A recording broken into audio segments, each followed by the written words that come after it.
Well, basketball, Twende is just about building the basketball ecosystem in Kenya. Okay, we're a bunch of guys that love playing basketball, and we play together and everything. The founder, one of my good friends, I've known him for over 10 years. He's American. His name is Colin. He's the head of Twende, and I am with him on this thing right behind him. So we are tired of seeing other countries around Kenya doing so well in basketball, and Kenya, we're just standing still. We're not moving. We're not going ahead. We're just standing still. That's the reason that we started this club, so we can compete with those teams. And by the way, they're a good team.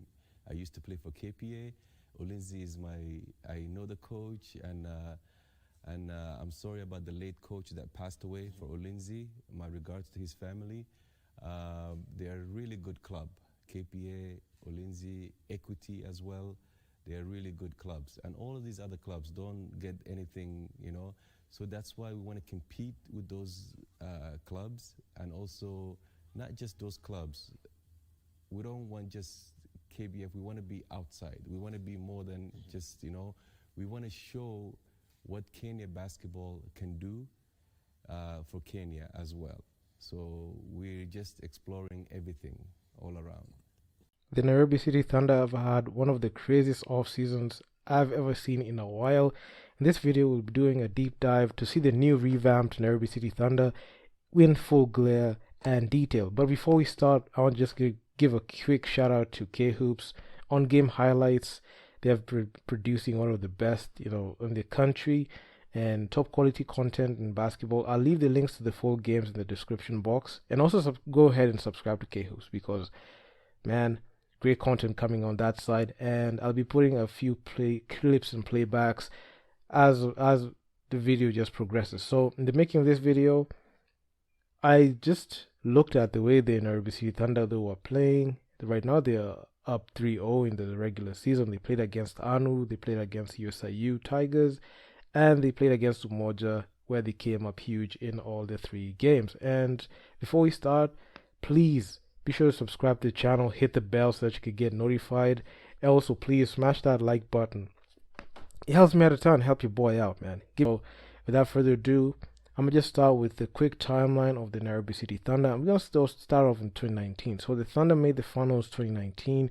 They lost to the Lindsay Warriors in the finals. So this was one of the moments where I watched the game. That time they were being casted by Mad Goat. I just watched it in passing. They lost to the Lindsay Warriors. And more recently, I made a couple of videos just talking about the previous postseason that they had in last season. So in the 2022 postseason, the Nairobi City Thunder, they got swept by the Strathmore Blades 2-0 in the first round.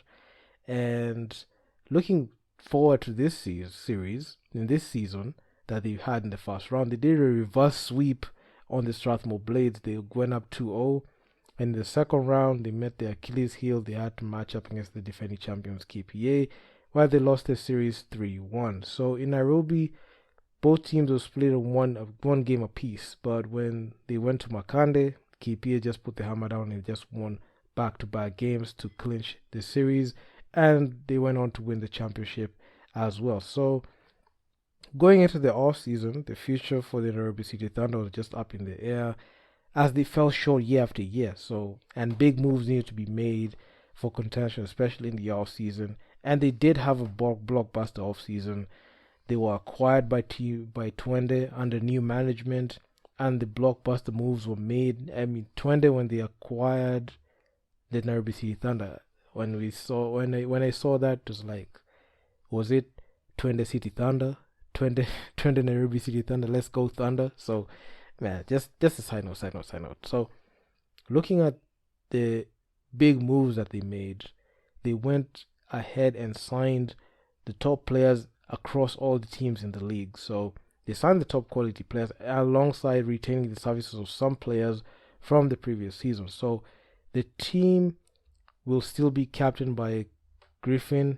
He was in assignment with the Red Bull 3x3 in Serbia, Belgrade last week, as per recording this video, they didn't make it to the quarterfinals as expected, but the results and the way they're gearing up towards building this new found core of the Nairobi City Thunder with the veteran Griffin Ligar at the helm, of course you're just going to expect a lot of fireworks there. So Colin Ramusen, Twende Sports CEO and founder, had this to say: "We are a group of basketball fanatics who believe in the power of the game to transform lives and create opportunities for young people on and off the court.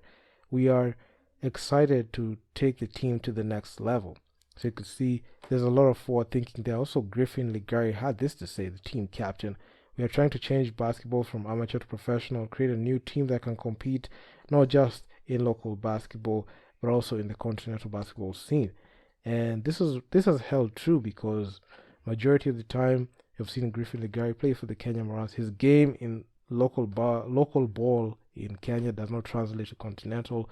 And looking at the way the roster was constructed for the Nairobi City Thunder, didn't seem like he had a lot of help. But the Thunder team right now has serious help, and Coach Guy also chimed in and had this to say: "Obviously, it'll take more time for the squad to gel, but a good start is paramount. We can't judge ourselves with the opening matches, but we will chase consistency from the get-go, and we'll look to be the only team standing at the conclusion of the season." So you could see, even the sample size of the 3 games that they played, you could see what they were trying to build, that winning culture.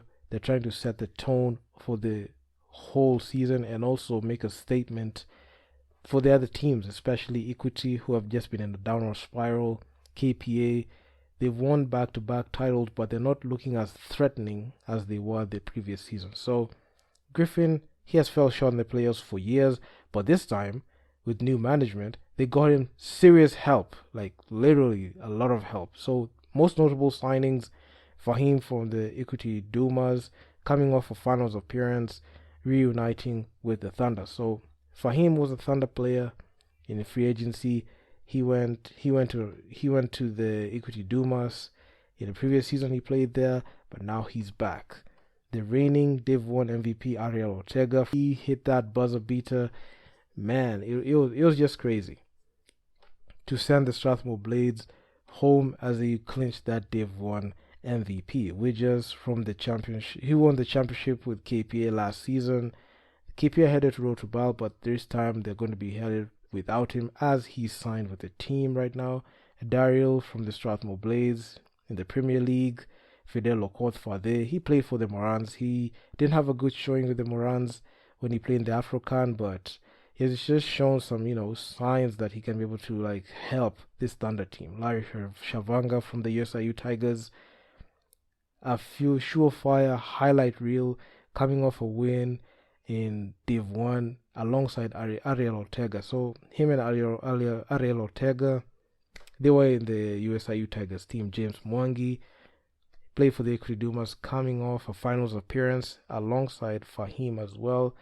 Ken Washira, a former champ with KPA in 2022, former finals MVP, played for the Morans in the FIBA Afrocan, and he also played for 2 games in the FIBA World Cup qualifiers last year, but didn't pan out well. But you could see he's one of the guys who can release consistently and reliably get you baskets down the stretch. So Faisal Aiden, Mr. Crossover, Mr. Step Back, a certified bucket getter, too crafty for any defense. He showed some flashes of greatness in last season, but he didn't finish out the remainder of the season and the playoffs with the Equity Dumas. But in the first half of the season, you could see he was playing pretty well for them. Then you've got Dima. He's a rising star. He had a breakout season last year with the Thunder, and his services are still retained. Griffin Ligari, he's a veteran leader and captain. This team is too stacked. They're legit title contenders this season. This team, as currently constructed, stands the greatest chance to take on the 2-time champs KPA. They can take on Equity easily, USIU, and the Ulinzi Warriors. So the main teams that I'm looking at right now, they have to match up against, and they have to show they're at that level. They have to beat KPA, and the Ulinzi Warriors. I'm not putting equity there because they lost against Umoja. I'm not going to judge them in one game, but looking at the way they are approaching like the remainder of last season, and they show the quiet nature and the tendencies. They've not made like very, very huge signings. They've not done like, key signings to make sure to like send their team to the next level, but they have lost actually a couple of players. So yeah, the KPA Dockers and the Orlando Warriors have been quiet this offseason. So KPA looks towards retooling for Bal, and he just left, so it's just going to be a huge dent there because I'm not sure where they're going to fill that productivity from. The Equity Dumas lost some key players. They lost Fahim, James Mwangi, Faisal. Faisal didn't play for the second half of the season in the playoffs, but you could see he had so much flashes of, being that guy who can be able to help you, especially in the postseason. Missing Faisal in the postseason, you could see the effect that it had because KPO just coming at Equity a lot, and they were not able to stop it. So the Equity Dumas lost to Moja, and someone marked the end of an era. I don't want to say like it's just one game, but looking at the way like they looked in that game, just didn't look threatening. As you can see, Equity matched up with Umoja, and the Thunder matched up with Umoja. Thunder showed like they had like the upper hand against Umoja, but you could see with Equity they were not able to withstand any run that Umoja put, so it was actually quite difficult for them. So yeah, the Equity Dumas, I'm not sure where the expectations are this season. They made the finals and they're just out of it. And also the Thunder, they added like some secret weapons. They added Alier from Umoja, Simba 10, Olang. Olang was played for the Olang Derek. He played for the 3x in the Red Bull 3x3 in Serbia, Belgrade, Deng. These are players who can hold their own and turn up in any game. So, and also Coach Mshila Rose joined in the coaching staff. So this one will mark one of the biggest power grabs in KBF basketball history. So depth in every position, everyone just willing and dealing, especially Faisal. He had, them crossovers. You can see Ken Washir just, hitting them shots in there.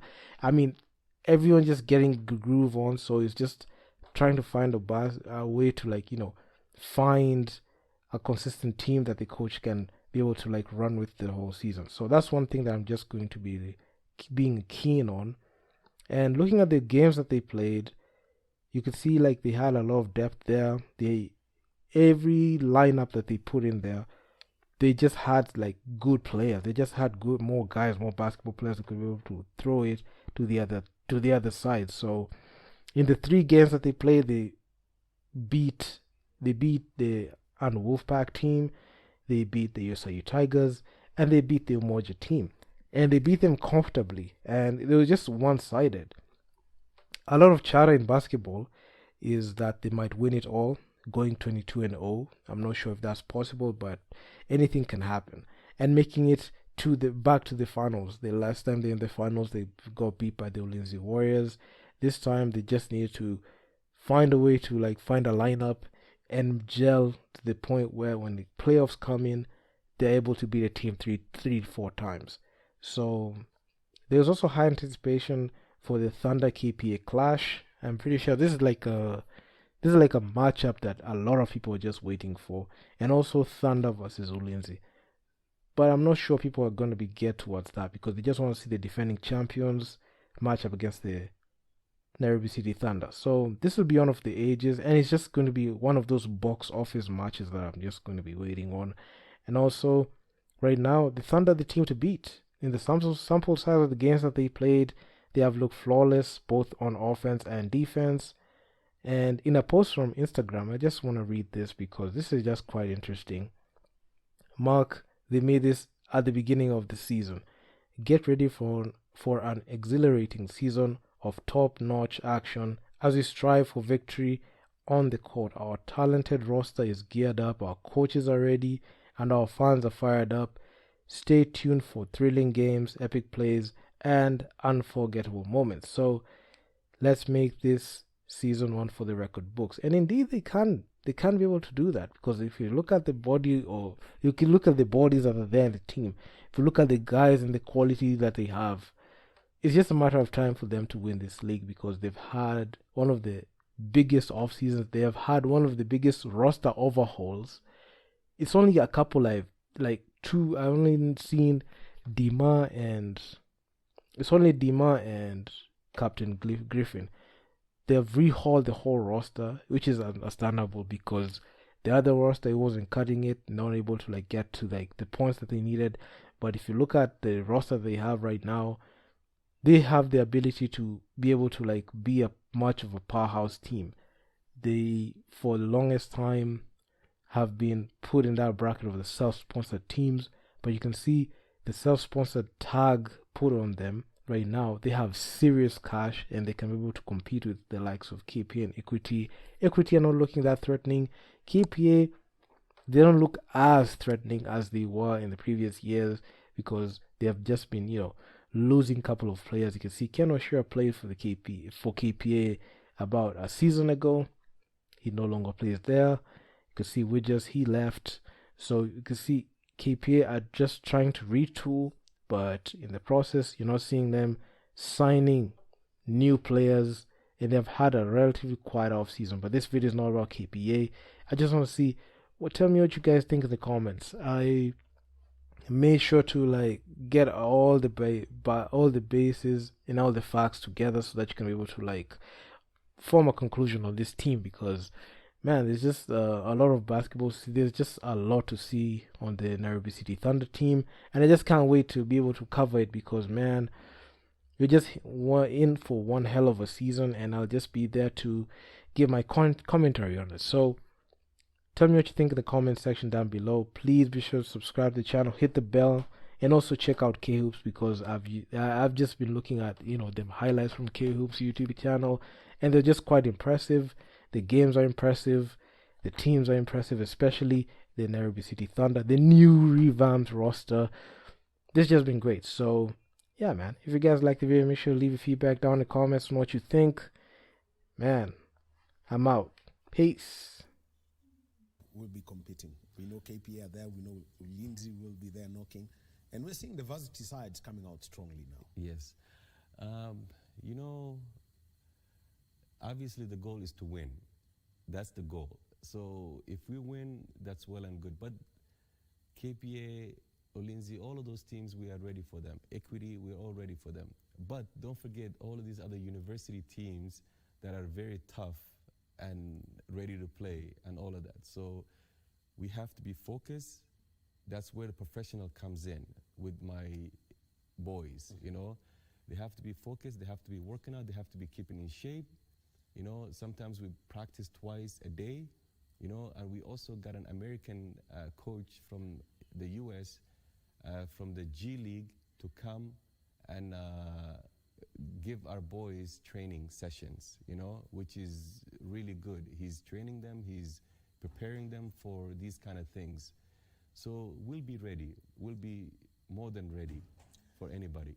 Wow. And that's why we have a senior guy as a captain, which is Griffin. Everybody calls him Kenya 1 because he's the captain for Kenya national team. He's the man for Kenya national team. So that's why we have him as a senior, and he's a very good leader and everything else, and everybody else follows. It's really trickles down like that. If you have a core, good coaching staff, and good management, everything else will follow. And if some of the players, they don't want to listen, it's okay. There's always other players. That's right now, we're taking more players that, there's other players that are coming from Rwanda, Uganda. They're calling us. They want to be part of the team. But we already have our guys, and we want to work with our guys, and, it's a bit of mix. We have South Sudanese kids playing for us. We have Somali guy playing for us. We have Kenyan guys play for us, and most of the Kenyan guys that play for us, they're from the national team, which is really good. So we want them to stay home and help home. Why not here?